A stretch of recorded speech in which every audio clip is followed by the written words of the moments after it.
Hey guys, welcome back to another week of the Get to Know Me series. For being here today,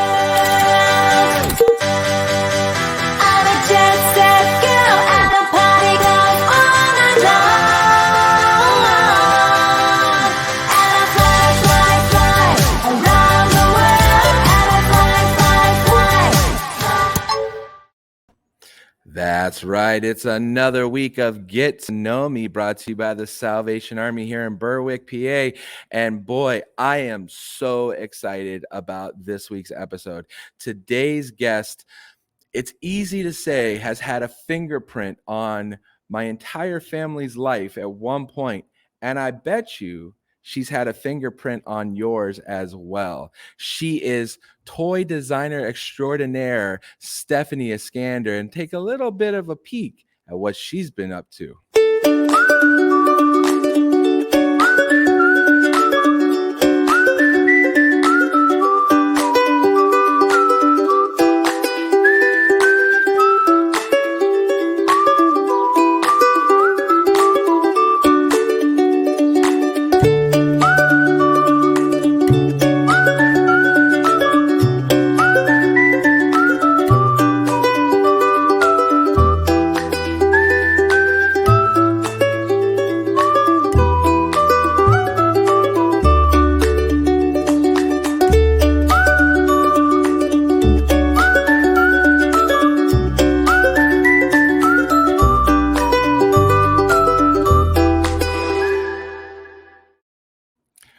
There's some familiar sights there, and we welcome Stefanie on the show. Stefanie, thank you so much for joining us.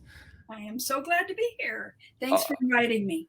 I got to tell you, that room behind you right now, just be my wife and I's heaven right there. We would never be leaving that room.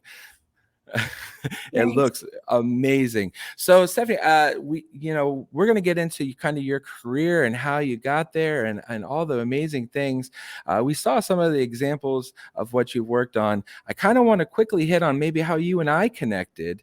And it was through a love of something very dear to me that just happens to be... there we go. Oh my gosh, look at those guys. Look at these, and these are, for those of you that don't know, and those of you that know me, know, huge wrestling guy, and these are Tonka wrestling buddies from the early 90s, and I was very blessed to be on WWE television, and one of my first things I did was grab this guy, put him behind me, and then when I was done, write Stefanie, and I was able to say thank you for everything. So again, I say thank you, Stefanie, for that. Well, you're very welcome. It was a really fun project that lasted a couple of years, and I was sorry when it ended. Yeah, it's such a big part of my childhood, even though ironically I never owned one as a child. But I do now.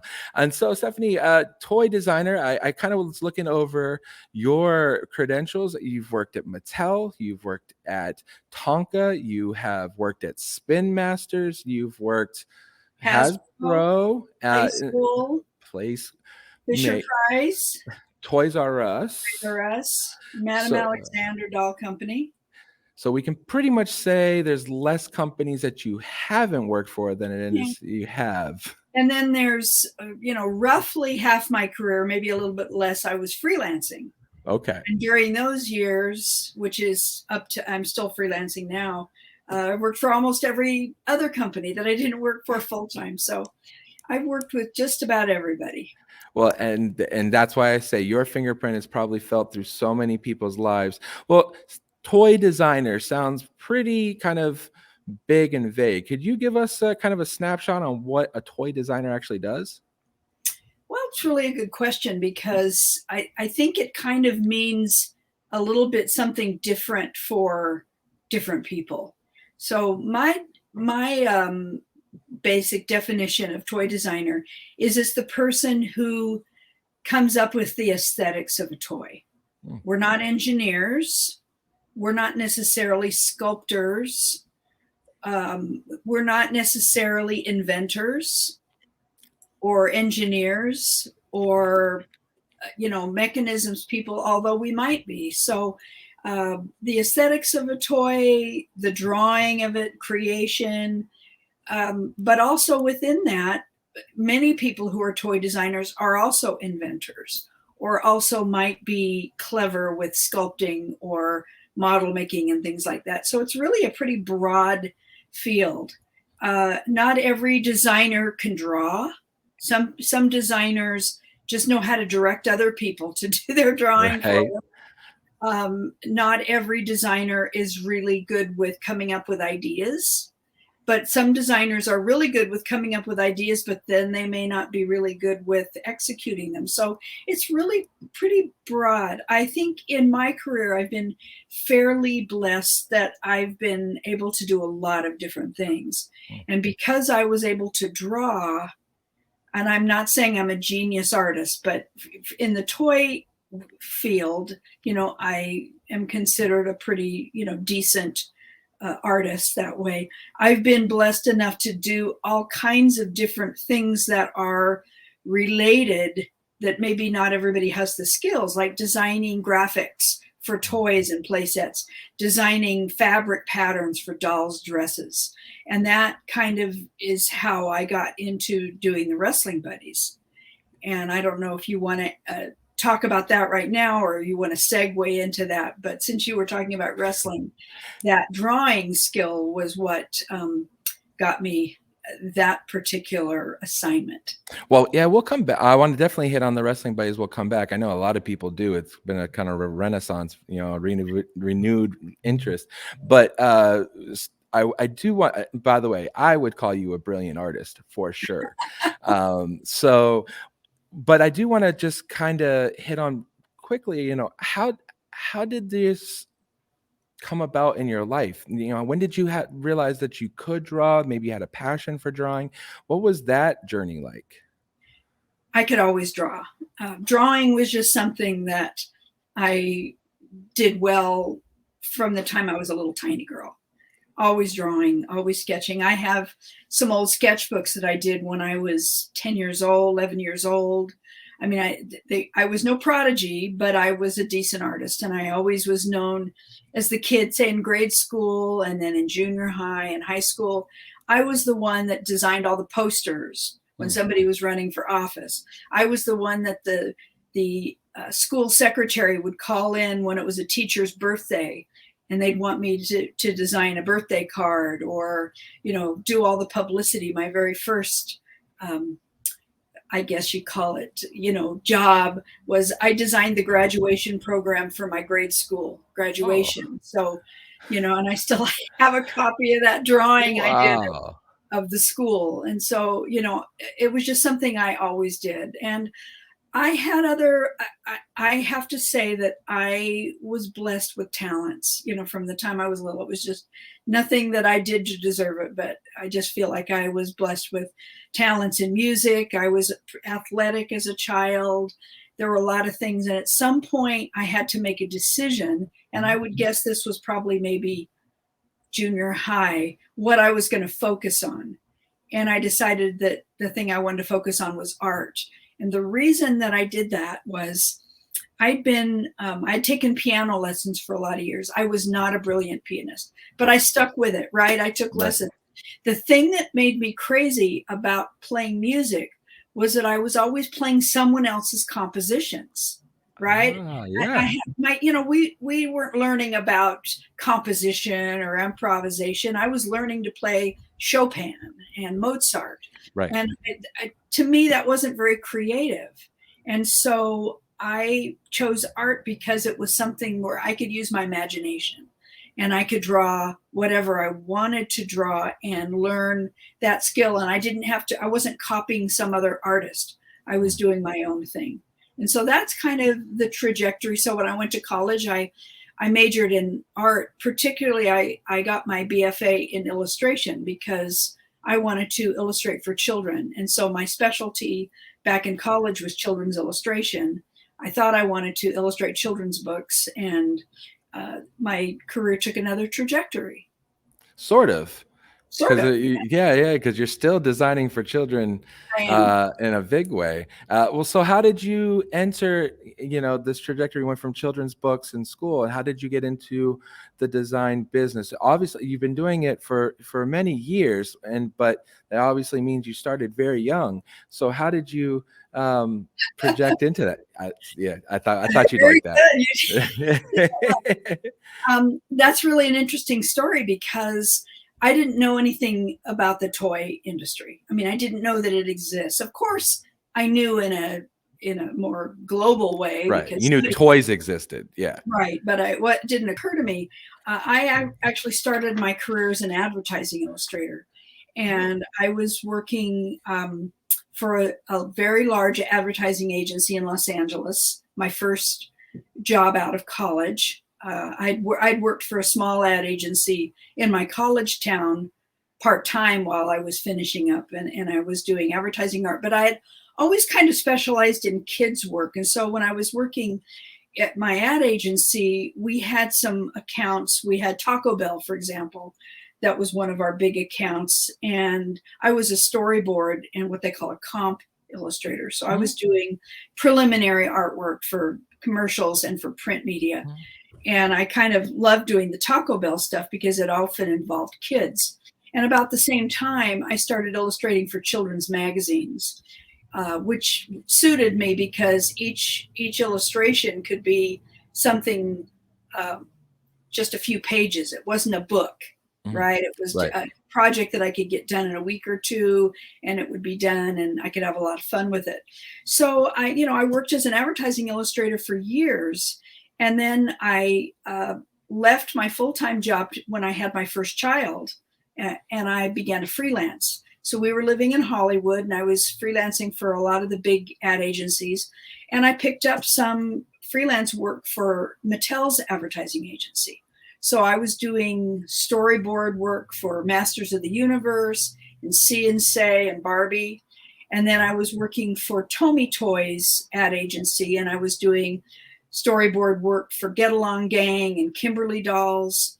And even though I was doing other kinds of print and storyboard work, I really enjoyed the toy work. And then at the end of 1984, I heard that Mattel was going to have a job fair. And I had a pretty decent portfolio of children's type artwork. I had already done a line of puzzles for a small toy company, and I'd done some doll box illustration because I still considered myself an illustrator rather than a toy designer. I'd never really, other than the puzzles, I'd never really designed product. And so I went to the job fair and they hired me. I mean, Wow. Yes. so I started at Mattel, and they gave me the choice: did I want to work in their package design department or their product design? And package design was kind of what my background was, more graphic design, illustration, but product design sounded a lot more fun. Yeah, absolutely. But I didn't have any experience. But I said I'd like to do product design. And so that's what I did. That's when I was at Mattel for the first time. I actually worked there twice. And when I worked on Popples and Lady Lovely Lux and Rainbow Bright. So that was kind of how, and so I just jumped right into it and learned everything I could learn and discovered that I actually was pretty good at it. Wow. And do you think you chose the product design as opposed to the packaging design because you wanted a challenge, that you wanted to step outside of your comfort zone? Was that kind of Yes. scary doing that? Yes, yeah, it really was. I was really nervous about it because I knew that there were a lot of people there who were really experienced, and I felt confident in my art skills, that I had the skills to create the cute drawings, the faces and things. But as far as designing actual product and learning about plastics and molding, I was really nervous about that. And it was one of those things that I learned on the job. There's some things that you can learn on the job, and there's other things that it's better if you have those skills already, because I think aesthetics, I talked about how a designer is designing the aesthetics of the toy, or, excuse me, or directing it. You may be asking somebody else to do that drawing for you, but you're sharing your vision to help create that and bring that to fruition. But, learning how to do the technical things was something that I learned on the job. And the being able to draw a cute face, that was something that I didn't learn on the job. That was something that I kind of had to have innately, have had developed my whole life up to that point. For me, that was really important to be able to draw well. And like I said, not every designer has the same skill level and the same interest. But I've learned, at least when I was working full time, I tended to gravitate toward the best artists as friendships developed. Yeah. And when I was at Hasbro, I was at Hasbro from 1986 to the very end of 1989, and so four years, Some and big years there too. 4 big years. Yeah. And what a wonderful, oh my gosh, the designers at Hasbro were Yeah. just amazing. And the guys that were in the GI Joe group or the Transformers group, they were amazing artists. You've looked at Ron Rudat, who Right. was prominent in designing the wrestling toys, the wrestling action figures. Ron was a colleague and just an amazing artist in his own right. And these were the kind of people, these were my people, the guys who went to Art Center to learn how to be automotive designers, and they ended up doing Hot Wheels or Right. Transformers, and their art skills were just unparalleled. And it sounds like you've mentioned a few times about different people's different skills within toy design and kind of discovering them and then working together. So would you say to someone looking to get into toy design that it's very important to learn teamwork skills and people skills and how to communicate with each other? Right. I don't like to give career advice because everybody's career path is different. But I do sometimes, I posted recently about advantages and disadvantages of, say, working full time for a toy company and then freelancing. Yeah. And one of the things that I do recommend is, if a person wants to be a toy designer, the best way to do it is to actually work for a toy company. There are paths, and especially now with technology, 3D design and things like that, there probably are paths that young people who are interested in toy design can pursue, that they can, and there are also people who make their own toys, who have them 3D printed. Sometimes they do it themselves. Sometimes it's done in China, limited. There are options, but I'm talking about the mainstream toy industry, working for the different toy companies. That's the best way to learn everything you need to learn, because there's so much more involved than just making a cute drawing or designing a character, designing an action figure, understanding how plastics are molded, understanding how things are, what materials are used, understanding about safety. I always say that the number one concern that toy designers should have is to make sure that whatever you are creating is safe for children to play with. Absolutely. And my focus is always on children's playthings, not adult collectibles. And that's a whole other field. And there's a lot of wonderful things being done with adult collectibles, but they don't have to worry so much about safety and age appropriateness and things like that, because they're creating for adults. But I'm primarily interested in designing for children. And so you always have to make sure that everything that you design uses safe materials, doesn't have any issues like toxicity, flammability, small parts, choking. They have to be reliable. They can't shatter, all of these things. And you don't learn those just kind of through osmosis. You'll learn them through experience. And the best way to get that experience, I think, is through working for a toy company. So, I spent many years working for various toy companies, trying to learn and suck every bit of information I could, of how things are made and how best to make them. And it made me a better designer. And then during the freelance years, which were also quite a few years, I was able to take that knowledge and kind of translate it into a very successful freelance career, and I'm still freelancing today. A lot of my colleagues have retired, and I don't have any plans to retire. And it's kind of what you're saying is kind of in any field. We've had so many people kind of on here, whether it be broadcasting, talking about the camera guy's job, know the lighting guy's job, whether it be video game designers we've had on here. You've got to know storyboard artists that we had. You've got to know the technical team, the cast, and so everybody we've had, even gentleman we just had on with NASA, as an engineer, working with everybody, knowing everybody's jobs. It's important to put your hands in as much as you can, to learn as much as you can. And that reminded me of something. I mentioned earlier that I started my career as a storyboard artist. I did that for 10 years, working in advertising, and it's amazing. I'm working on a job now. I can't tell you what it is. No. But I'll tell you that my many years of experience in advertising has made a world of difference in doing this particular job, even though it's not an advertising job. Do you know what I mean? It's absolutely. Experiences you got, not just in your field, but other experiences that you bring in.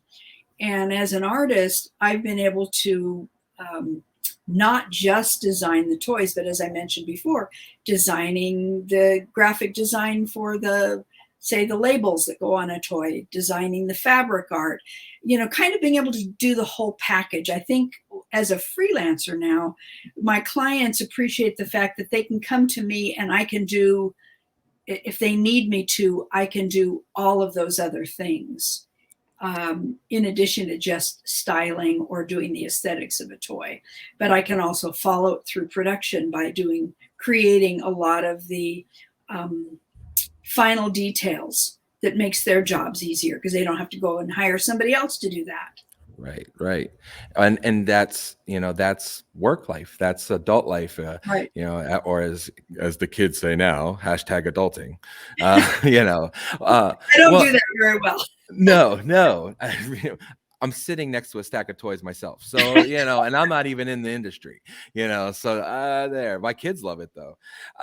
So with all of these experiences that you had and kids watching this are going to say, oh, wow, she got to work in the toy industry and play with toys and see toys made before anybody else. There had to have been some struggles along the way. Could maybe you share some of the, hardships that you ran into, the obstacles you ran into? That's a really good question. I think as a product designer, and I'm sure this is true in many fields, not just toys, and especially if you're working for larger companies, a lot of the products that you work on, designs that you work on, are never produced. There's a variety of reasons. You might work for a year on a toy line and it gets canceled at the last minute because of whatever reason. There's, some finance guy that says the financials aren't adding up.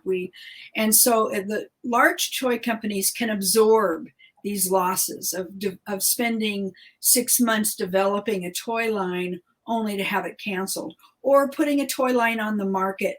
And then you're always working a year and a half ahead of time. Toys do not come up. It's not quick. We're not talking a couple of months. We're talking many, many months, especially plastic toys. Soft toys has a faster turnaround because it's much easier to get fabric and sew something quickly than it is to mold a plastic toy. Right. So, the disappointment of having your hard work never be seen, that's challenging. And I've had, many, many more toys that I've designed were never produced than were actually produced. So that's been a hard thing. So you have to have thick skin. You can't cry about it, moan about it, be sad. You just move on. And honestly, because we're working so far in advance, by the time that product is canceled, you're on to other things. And there's just no time to mourn or be sad or take it personally. So I think that's probably the hardest thing, and we don't get credit. Designers don't get credit. It's not like movies. My sons are in the film industry, And my daughter, actually my younger daughter, is getting into the film industry. Oh, wonderful. And, they've got their IMDb profiles and, you see all their stuff and the movie is done and the credits are rolling and their names are there. Yeah. Toy designers don't get recognition. And so we work anonymously. And until social media, almost nobody knew what I did. People knew that I designed toys, but they had no idea what I was doing. And so, if you want credit, if you're used to having your name on stuff, toy design isn't for you, because for the most part, especially mainstream toys, you don't get credit. But that's okay, because that's just the way that industry is. When you buy that car, it doesn't have the signatures of all the men and women who designed and engineered that car, right? You don't expect to know. You'd probably be surprised to know that maybe a neighbor was involved in the development of some kind of technology. It's important to know that it's not a career for people who like a spotlight. And I think today with social media, I think young people are kind of growing up expecting to get credit for stuff. They have their faces on their social media account. They're taking selfies. They're posting their own stuff. Their name is out there. And it seems alien to not be known by the work that you do. But much of product design, every type, if you're a furniture designer or you're an industrial designer or an architect, unless you're at the top of that game and you've got a recognizable name, Michael Graves or, Frank Lloyd Wright, nobody knows the people who are laboring hard behind the scenes to do those things. So but I'm used to that. That's all I've ever known. And so when I decided to open up my my toy Instagram account, it was really strange to me to put myself out there, because I wasn't used to that. I didn't like to get too much credit for stuff. I'm not a shy person, but I'm also not a braggy person. So, I'm not the kind of person that really expects it. So I guess those are kind of negatives, but they're not really, it's just, it makes me happy to do that and to make a difference. One of the stories that I've told, and I have a book that you showed at the beginning. Yeah, which the link will be in the description for you to go ahead and see more of that. I wrote a book about my career, and one of the stories that I share was one of the first times that I ever actually encountered somebody who had a toy that I designed. And I had just gotten to Tonka. So I had only been in the toy industry for 5 or 6 years. I was at the airport, and at that time I was being relocated from Rhode Island, where Hasbro was, to Minneapolis, where Tonka was. And so I was, every other weekend I'd fly home to Rhode Island, where my husband was getting our house ready to sell and taking care of the kids and doing all that. And I was at the airport, and I saw a lady and a little girl, and the little girl was holding one of the dolls that I had designed, called Baby Dolly Surprise, which was a doll that I did for Play School, Hasbro Play School division. And I normally don't draw attention to myself, but I went up to the mom and I told her that I had designed that doll. And she just said, "Oh my gosh, my daughter loves that doll. She takes it everywhere she goes. She drags it, she drags it on the plane. She sleeps with it. It means the world to her." And, that was to me, that was the ultimate, was seeing a child loving a toy that I had designed. And that's what made it all worthwhile. I didn't care that nobody knew that I had designed that doll. That wasn't what was important. What was important was that something that I created had made a difference in a child's life. And of course, now that there's social media, I'm hearing from people every day who loved a toy or 2 or 10 that I designed, and it meant something to them. And that, to me, that's the ultimate reward of being a toy designer. Yeah, goosebumps when you said about that with the little girl. And I was literally just thinking, I showed these. I did not carry these in today. My 9-year-old Jake, who off air, Stephanie spent some great time with him, and he was through the moon. And he carried these in, and along the way it was, all right, Hulk, I'm gonna slam you down when we get upstairs, and Ted, you're gonna get the elbow. And it just made my heart full. And so um, it's something so tangible you can put your hands on. Well, Stephanie, believe it or not, we've already flown through 30 minutes. Any chance you have a few more minutes? We could come back for a part 2 here Sure. and hit some of the fun stuff. I know I'm putting you on the spot. Well, Absolutely. right. Well, I'm going to put Stephanie's Instagram, as you see it right there on the screen, and I'm going to put her website on uh, in the description. Go to it and check out some of the stuff that she did, and maybe even order a book or a signed print that you can find there. And come back next week as we have some fun stories about what it's like in the toy industry. So until next week, as we always say, stay close to Jesus. We love you. Talk to you next week.